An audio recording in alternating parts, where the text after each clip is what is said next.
Hello বন্ধুরা, তোমরা সবাই কেমন আছো? আজ আবার চলে এসেছি এক অসাধারণ ভূতের গল্প নিয়ে।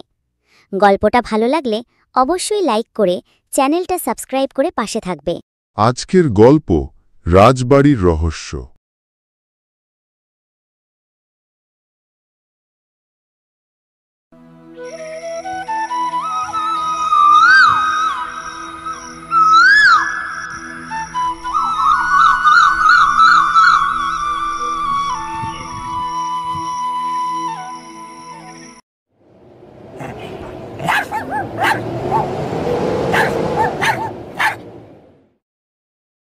বাবা, ওই রাজবাড়ির দিকে যেও না, সেখানে আজও পূর্ণিমার রাতে আলো জ্বলে ওঠে।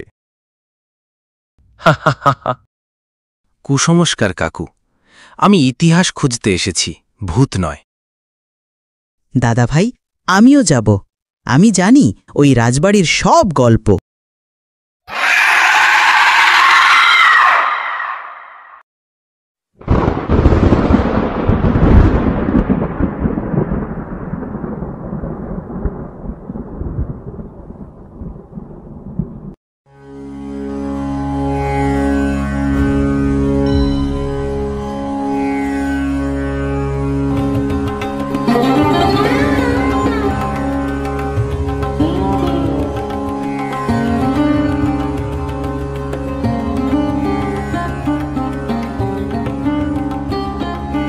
রাজা নীলমণি রায় ছিলেন শিল্পপ্রেমী।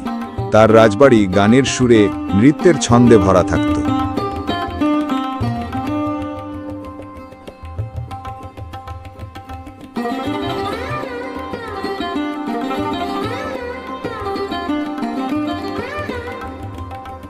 কিন্তু এক ষড়যন্ত্রে রাজা খুন হন। সেই রাতেই অনন্যার জীবনেরও অবসান ঘটে। আর তখন থেকেই রাজবাড়ির সুর থেমে গিয়ে কেবল পূর্ণিমার রাতে ভেসে আসে রহস্যময় আওয়াজ।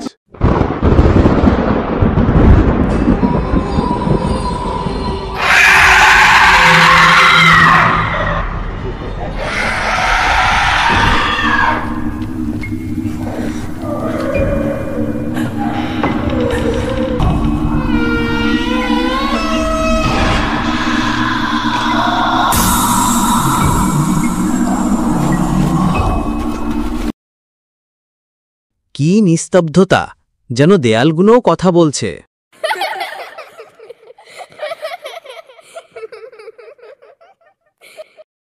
কে আছো এখানে?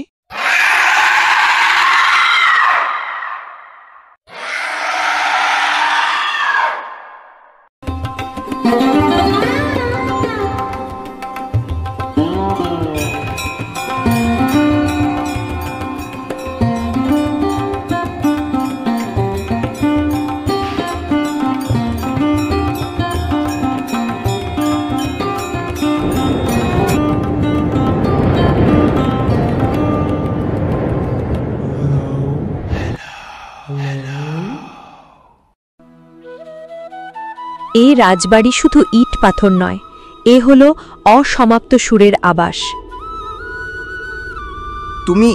তুমি ভূত? না, আমি অসমাপ্ত নৃত্য। আমার মৃত্যু অন্যায়ভাবে হয়েছিল। আমার আত্মা মুক্তি চায়।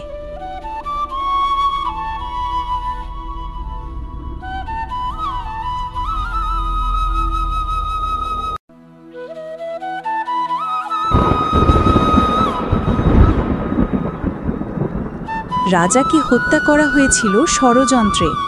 আমাকেও নিঃশব্দে হত্যা করে কবর দেওয়া হয় এই প্রাসাদের আঙিনায়। আমার আত্মা অপেক্ষা করছে ন্যায় বিচারের।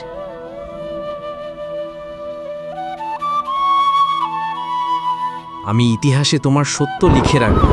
তোমার নাম আমি ফিরিয়ে দেব।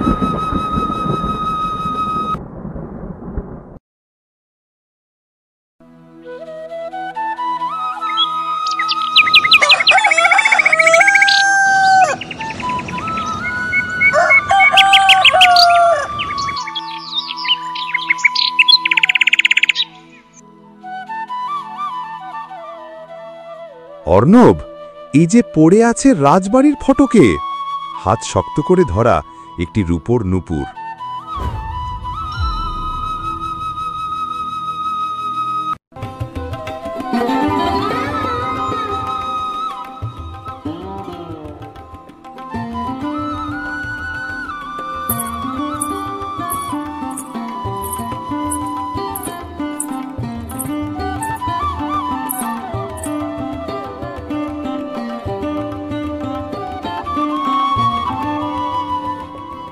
এই রাজবাড়ি ধ্বংসস্তূপ নয়, ইতিহাস। আমি সত্য খুঁজে বের করব।